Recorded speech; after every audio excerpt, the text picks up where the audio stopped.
Imagine this. You're lying in bed, breath shallow, days left. The room is quiet. No more meetings, no more deadlines, no more scrolling. Just you and your thoughts. And in that silence, a quiet voice rises, one you've ignored for decades.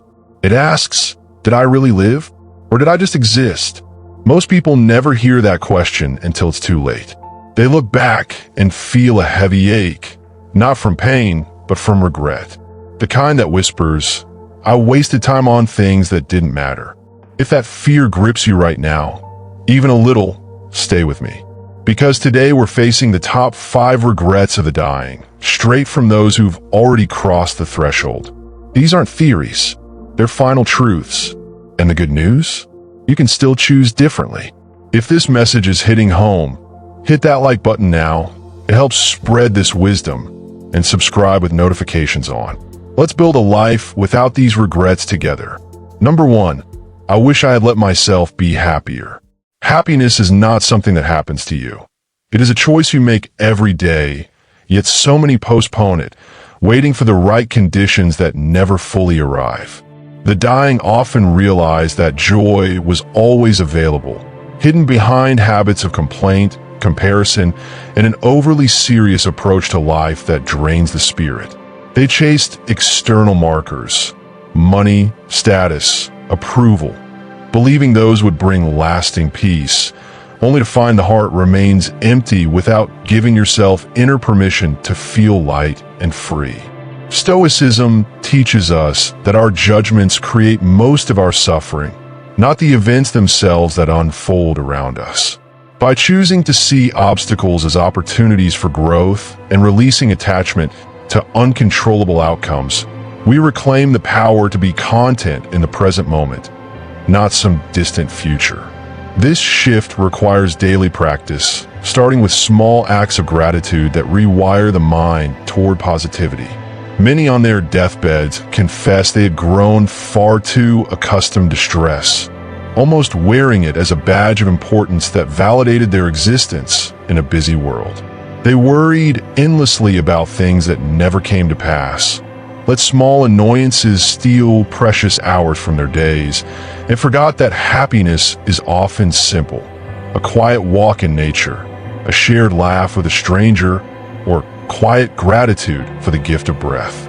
The regret comes from recognizing that life was not lacking in reasons to smile or find joy.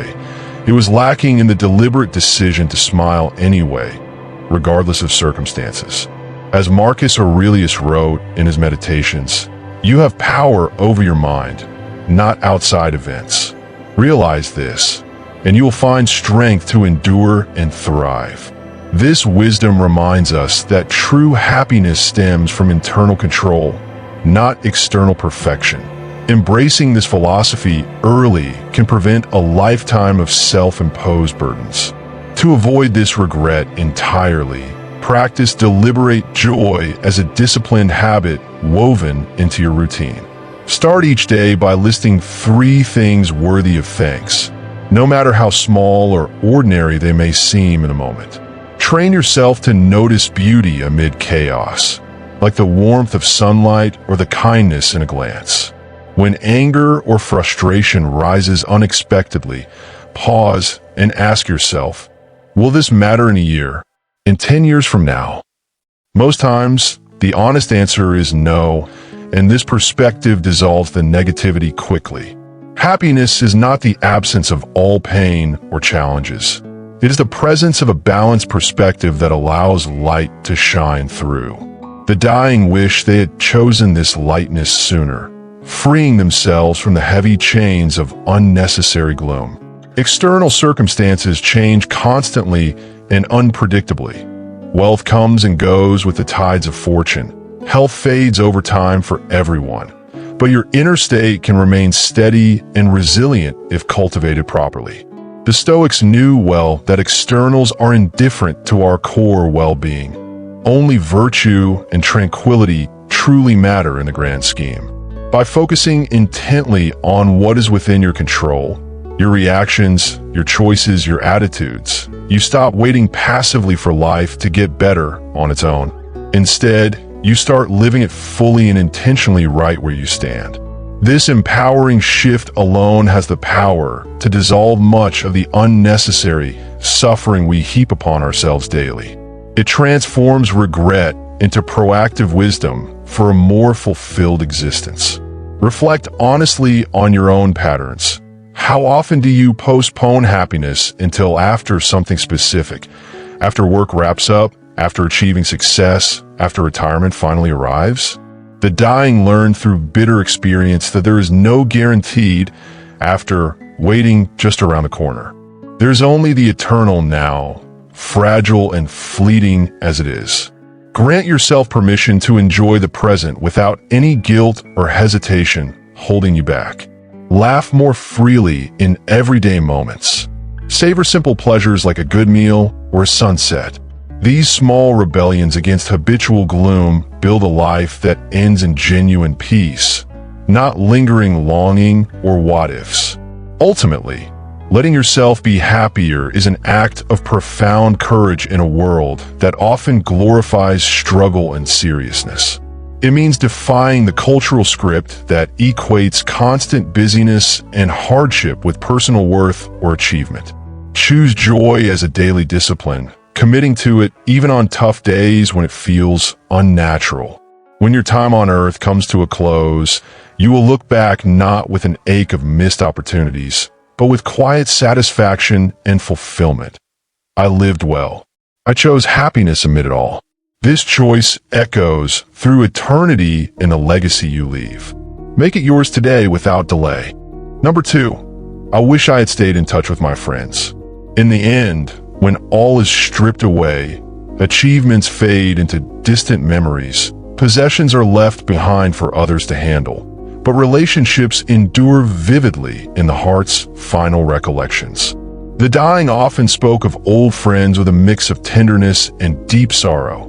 People they once shared wild dreams with, laughed uncontrollably alongside, and leaned on during hard times. Yet let those bonds drift away gradually through unchecked busyness, frequent moves, or unspoken pride. Time slips quietly like sand through fingers, and one day you realize years have passed without a simple call, a heartfelt letter, or even a casual, "How are you holding up?" to bridge the gap. This isolation creeps in unnoticed until it's irreversible. The regret highlights how fragile human connections truly are when neglected. Cherish them actively to avoid this silent thief. Friendship requires consistent effort and intention, but the dying regretted deeply not investing that effort when it mattered most in their vibrant years. They saw clearly how easily life isolates us when we prioritize demanding work, endless family obligations, or superficial online connections over the deep, soul-nourishing ones that sustain us through storms. Stoicism reminds us that humans are inherently social creatures. We thrive through bonds of mutual goodwill, support, and shared wisdom that enrich the soul. Epictetus said wisely, "The essence of philosophy is that a man should so live that his happiness shall depend as little as possible on external things. Yet friends are a positive external worth cultivating." This teaching encourages balance in relationships. Without it, loneliness becomes the ultimate companion in old age. To prevent this regret from haunting you, reach out today with genuine purpose and no excuses holding you back. Send that long overdue message expressing care. Make the phone call you've been postponing for months. Schedule that coffee meetup, even if calendars clash initially. Do not wait for the perfect moment or alignment. There simply isn't one in this unpredictable life. True friends understand periods of silence and forgive absences born of circumstance, but they cannot read your mind or know your intentions without communication. A small act of reconnection can heal years of unintended distance and remind you profoundly that you are never truly alone in this world.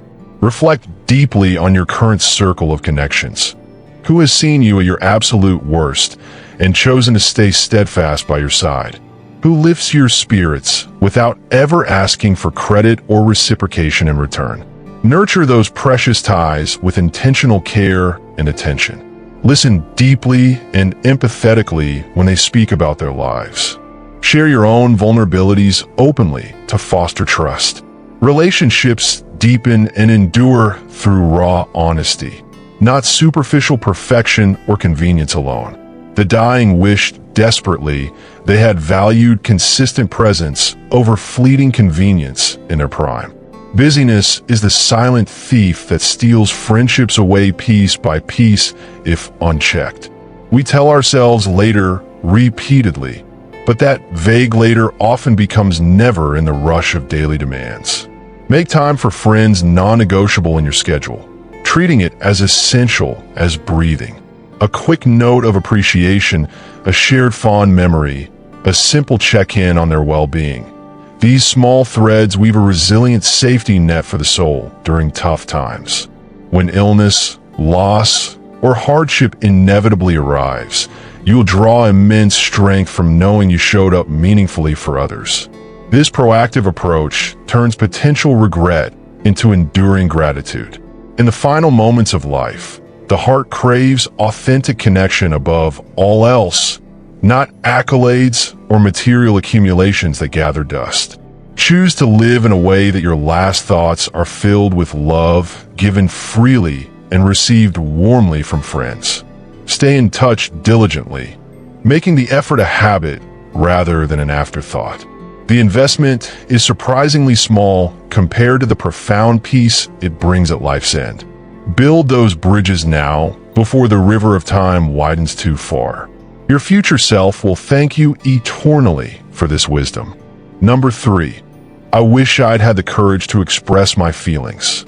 Many people die carrying unspoken words heavy in their hearts. Love unconfessed to those who mattered. Hurts unaddressed that festered over years. Truths unvoiced to maintain fragile surface peace. They regretted swallowing down anger until it poisoned from within, hiding genuine affection behind walls of reserve, or staying completely silent to avoid rocking the boat unnecessarily. The weight of all those unsaid things burdens the soul far more heavily than any potential conflict or awkward conversation ever could in reality. This oppression creates a life of quiet internal turmoil. The dying yearn for release they never sought. Speak now to lighten that invisible load forever. Stoicism places great value on rational, timely speech and unwavering inner integrity above all. Seneca taught profoundly that suppressing emotions leads to their distortion and eventual explosion. Expressing them with clarity and calm brings true freedom and resolution. The dying wished they had spoken sooner and more openly, told loved ones, "I love you," without hesitation, set firm boundaries against mistreatment, admitted personal fears to invite support. Silence, they learned through regret, often creates far greater emotional distance than honest words ever do. This realization comes too late for many. Embrace expression as a path to authentic living today. Courage to express your feelings begins with honest self-awareness and reflection in quiet moments alone. Name what you truly feel without harsh self-judgment clouding the view. Then share it kindly but directly with the person involved, using I statements to own your experience. Phrases like, "I feel hurt when this happens," or "I appreciate you deeply because," build strong bridges instead of defensive walls. Such words foster understanding and closeness over time. Avoid this common regret by practicing vulnerability intentionally now before time runs short. Fear of rejection, confrontation, or vulnerability keeps many mouths firmly closed against better judgment. But the dying realize that rejection or temporary discomfort hurts far less than a lifetime of internal suppression and what-ifs. Speak your truth calmly and with composure whenever possible. Own your emotions fully without apology for their existence. This approach honors both yourself and the other person involved deeply. Relationships that survive and thrive on honesty become unbreakable. Those that crumble reveal what was never solidly real to begin with. Consider carefully the true cost of prolonged silence in your life. Missed opportunities for deeper intimacy, unresolved pain that lingers like shadows, a half-lived existence devoid of full expression. The dying long desperately to turn back time for just one more meaningful conversation or confession. You still have precious time on your side right now. Use it wisely and purposefully. Express gratitude openly. Declare love boldly. Voice discomfort assertively. Whatever needs air to breathe freely. This practice clears the path to a regret-free heart. Living authentically means aligning your spoken words closely with the truths of your heart every day. When you express feelings with wisdom, kindness, and appropriate timing, you die with far fewer shadows haunting your memories. Choose courage consistently over fleeting comfort or avoidance. The profound peace of a clear, unburdened conscience is worth every uncomfortable moment endured along the way. This is the Stoic way of integrity in action. Make it your guiding principle for a life well spoken and deeply felt. Number 4, wish I hadn't worked so hard. Work consumes precious years of life, promising security, purpose, and eventual reward. But the dying often saw it clearly as a thief that stole their vitality and moments irretrievably. They regretted the endless hours poured into jobs, the missed family milestones like birthdays and first steps, and the health sacrificed quietly on the altar of relentless productivity and ambition. Ambition itself is good and drives progress. Unchecked obsession becomes utterly ruinous to the soul and body alike. This imbalance leaves a hollow echo at the end. The dying wished for recalibration earlier. Seek harmony now to preserve what truly endures. Stoics distinguish wisely between necessary, honorable labor that sustains and needless striving that exhausts without fulfillment. Seneca warned eloquently against trading irreplaceable life for trivial pursuits or societal pressures that demand more than deserved. The dying wish they had worked smartly to live richly, not lived merely to work endlessly.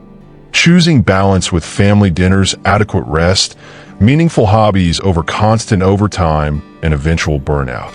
This realization highlights misplaced priorities. Work should serve life, not eclipse it entirely. Adjust your course before regret sets in permanently. Examine your current schedule honestly and without excuses. Does it accurately reflect your deepest values and long-term vision for happiness?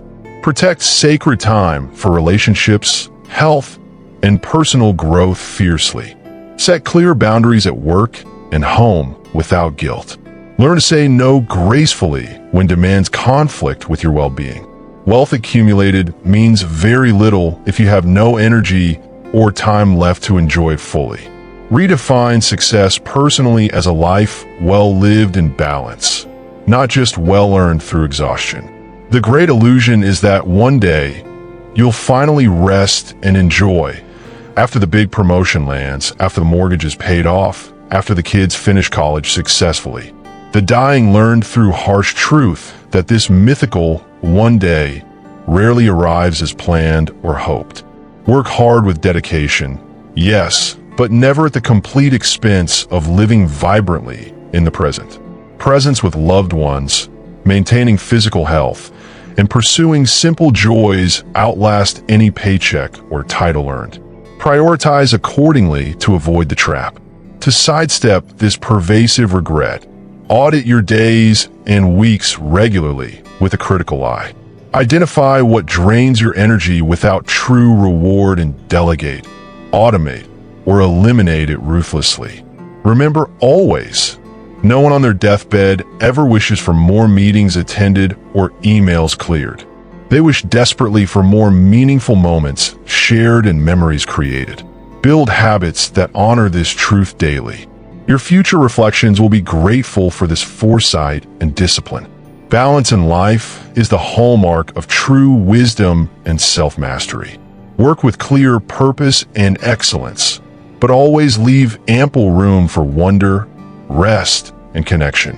When your time on earth inevitably ends, may your memories overflow with love, laughter, and lived experiences, not just endless tasks completed mechanically. This is the legacy worth building. Choose it deliberately over societal grind. The peace it brings is unmatched and eternal. Number 5, I wish I live a life true to myself, not the life others expected. This stands as the deepest and most common regret among the dying. Living according to someone else's imposed script, parents' dreams, society's norms, peers' pressures, instead of boldly following your own soul's unique call and path. The dying saw clearly their unfulfilled dreams gathering dust, suppressed passions never pursued, and a life shaped primarily by fear of judgment rather than joyful pursuit of personal truth. This betrayal of self leaves the heaviest ache imaginable. It questions the entire journey. The dying urged authenticity above all. Heed this as your wake-up call today. Stoicism demands rigorous self-examination and unwavering commitment. Know yourself intimately through reflection. Live strictly by reason, virtue, and inner compass, not the fleeting opinions of the crowd that shift like wind.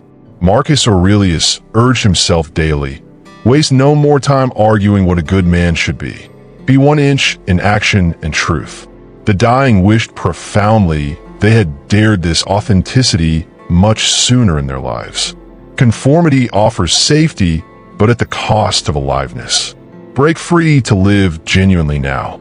Ask probing questions of yourself regularly. Whose approval am I truly seeking in my choices? Family, friends, or society at large?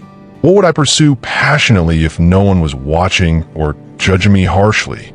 Align your daily actions closely with your core inner values and aspirations.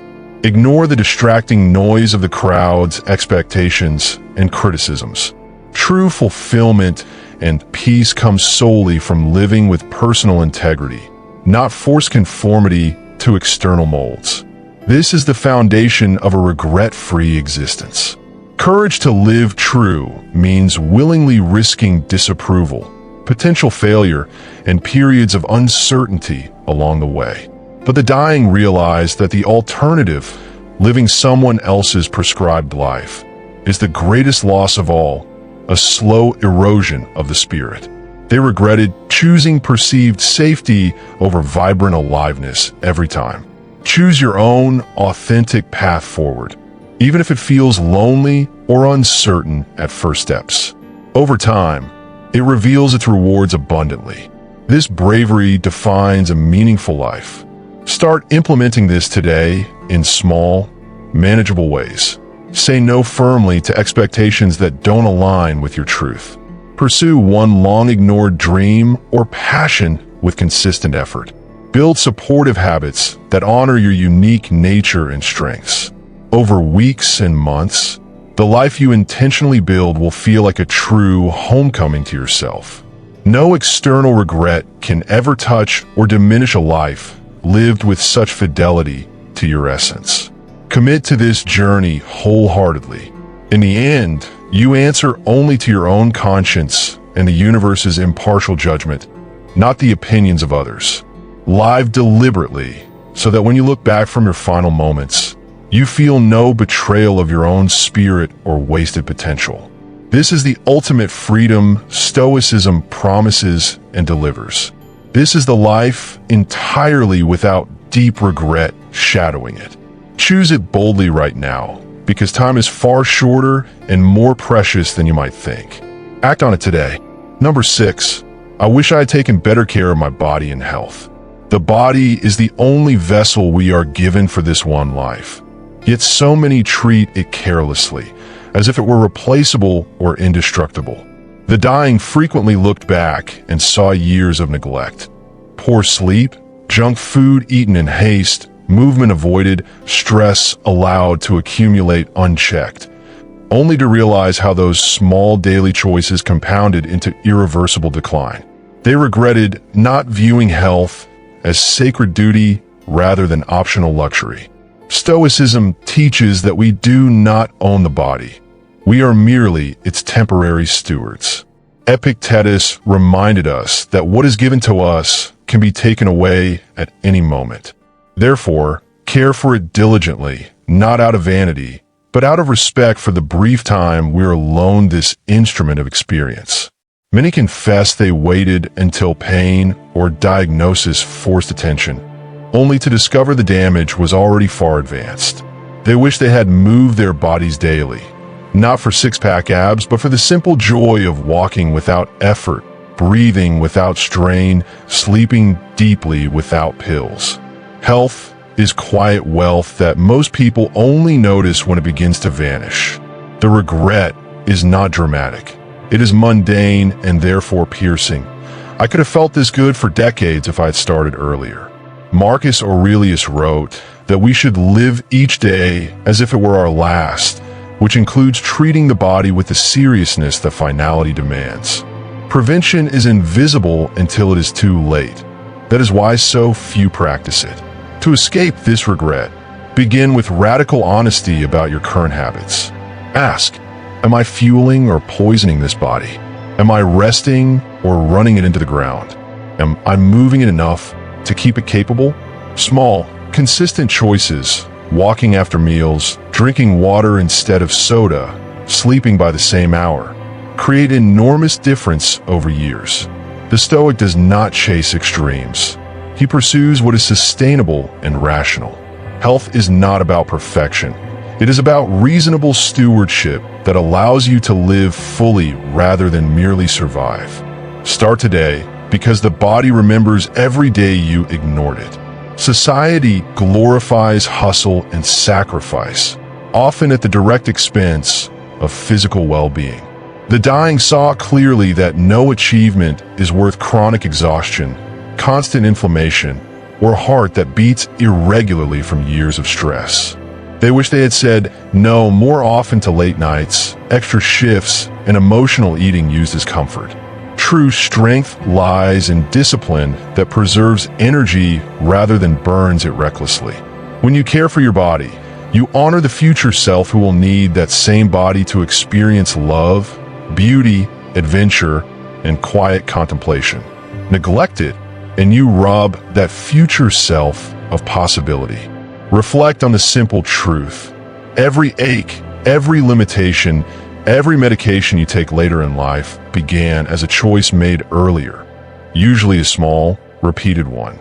The dying wish they had listened to subtle signals instead of overriding them with willpower or distraction. Train yourself to notice. Fatigue is not laziness, it is feedback. Hunger for junk is not desire. It is often dehydration or emotional avoidance. Respond to the body's language with respect. This attentive relationship turns health from battleground into ally.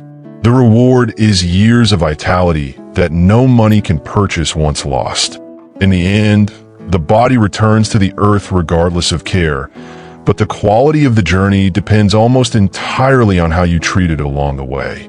Choose to live so that your final days are not dominated by "if only I had" regarding your health. Care for your body as you would care for a loyal friend who has carried you faithfully. When breath grows short, may your regret be minimal in this area.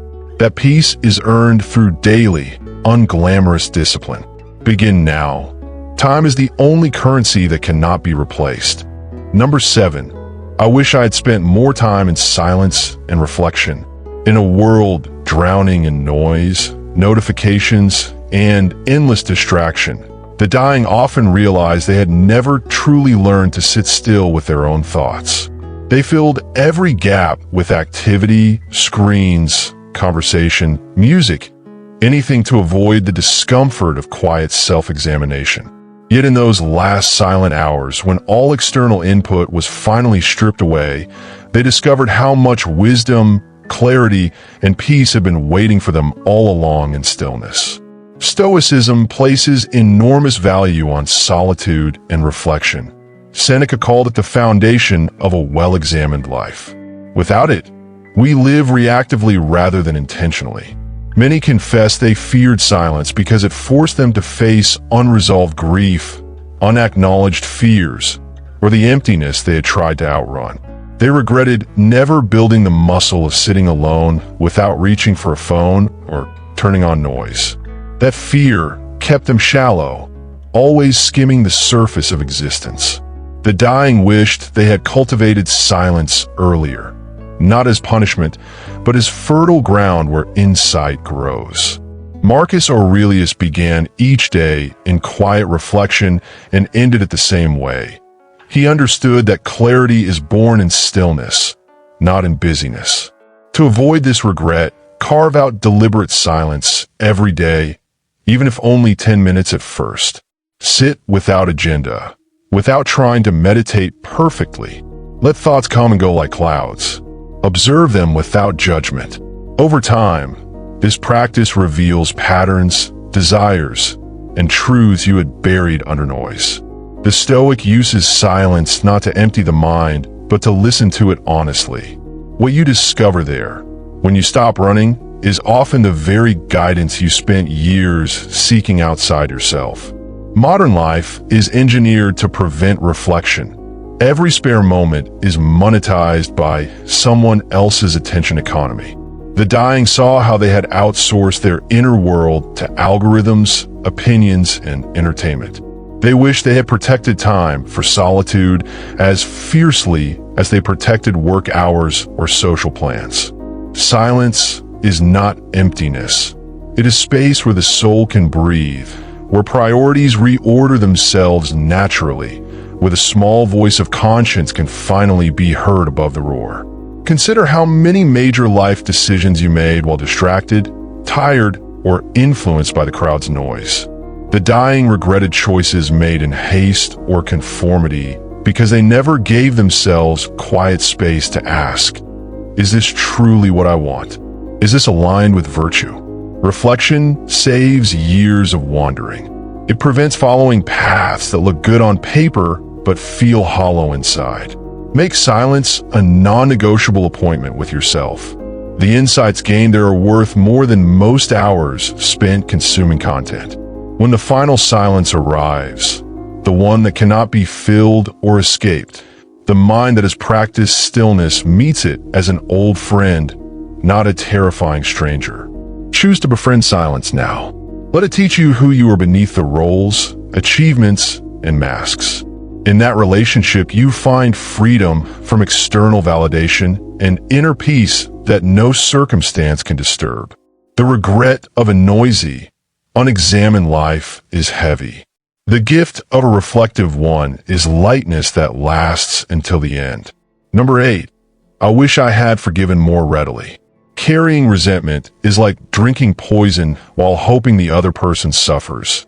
The dying frequently discovered this truth too late. They held onto old wounds, grudges, betrayals, and injustices for decades, believing they were protecting themselves or demanding justice. In the end, they saw clearly that the only person punished was themselves. The bitterness aged them, poisoned relationships, and stole peace from their final years. Stoicism teaches radical forgiveness, not for the offender's sake, but for our own liberation. Epictetus said that it is not events that disturb us, but our judgments about them. Many admitted they replayed hurtful scenes endlessly, keeping anger fresh instead of letting it fade. They regretted not releasing the story they told themselves about what should have happened. Forgiveness is not approval or forgetting. It is the decision to stop letting someone else's actions control your inner state. The dying wished they had understood earlier that resentment is a chain we lock on ourselves. Letting go frees us long before it ever affects the other person, if it ever does. To avoid this regret, practice forgiveness as a skill, not a feeling. When hurt arises, name it honestly, feel it fully, then ask, what part of this pain am I still choosing to carry? Decide whether the grudge is worth the rent it takes up in your mind. Most times it is not. Seneca advised us to pardon others as we hope to be pardoned ourselves. This reciprocity softens the heart. Forgiveness is an act of self-compassion disguised as generosity toward others. The longer you carry resentment, the heavier it becomes, and the more it distorts your view of present reality. The dying saw how grudges had poisoned moments that could have been joyful.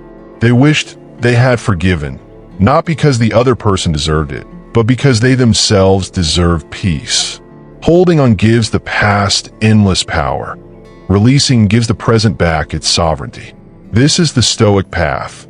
Control what you can, your judgment. Release what you cannot, others' behavior. Reflect on the people you still resent. Ask, what story am I telling myself that keeps this wound open? Could I rewrite that story in a way that restores my power? Often the answer is yes. Forgiveness does not mean reconciliation if boundaries are needed. It means internal liberation regardless of contact. The dying wished they had learned this distinction sooner. Free yourself now, while there is still time to enjoy the lightness. In the end, no one escapes life without being hurt and without hurting others.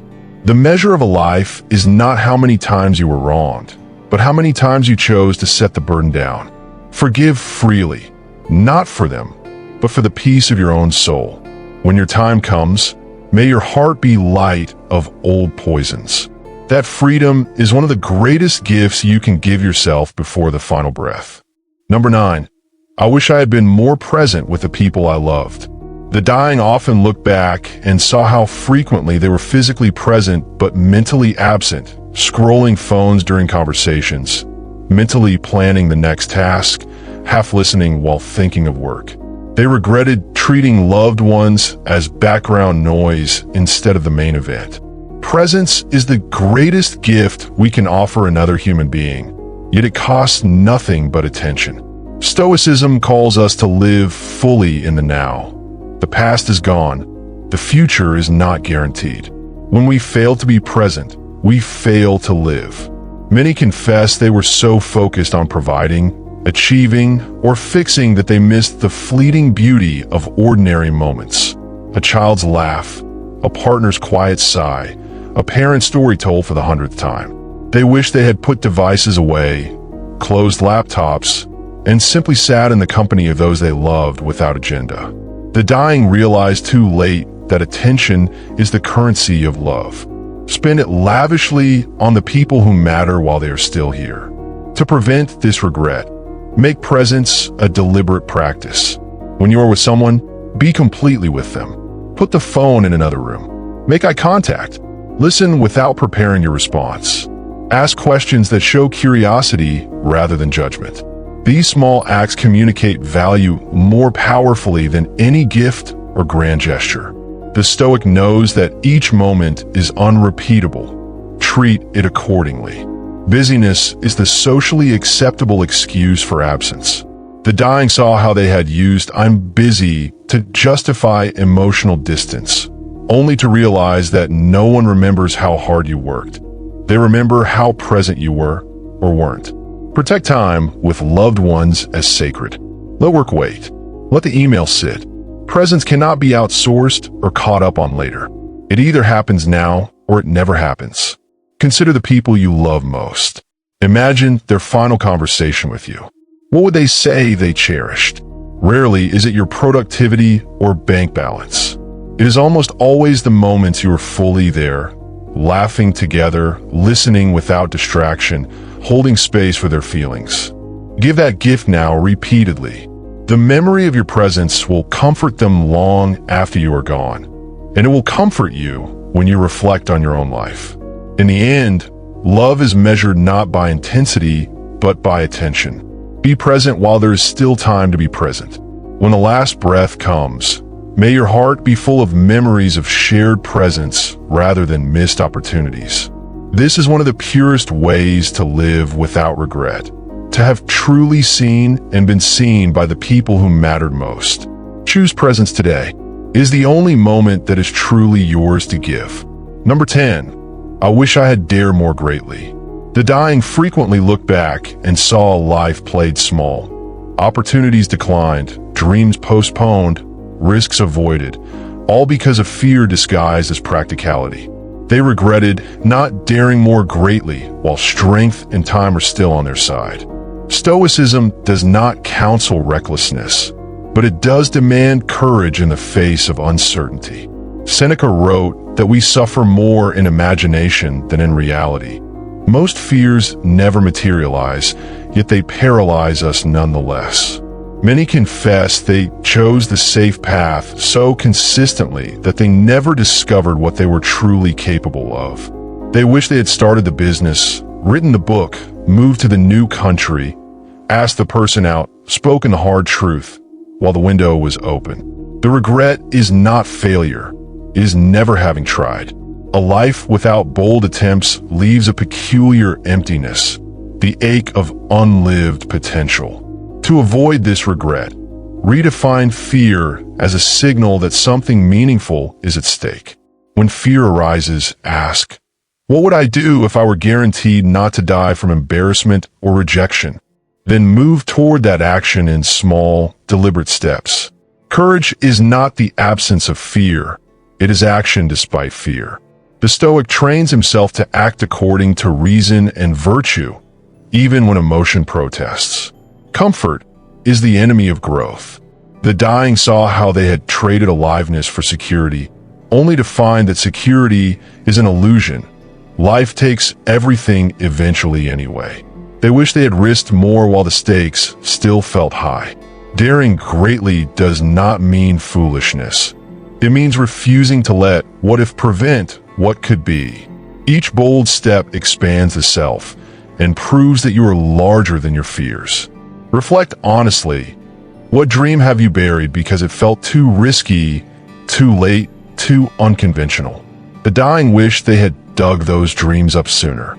Start now, even imperfectly. Write the first sentence.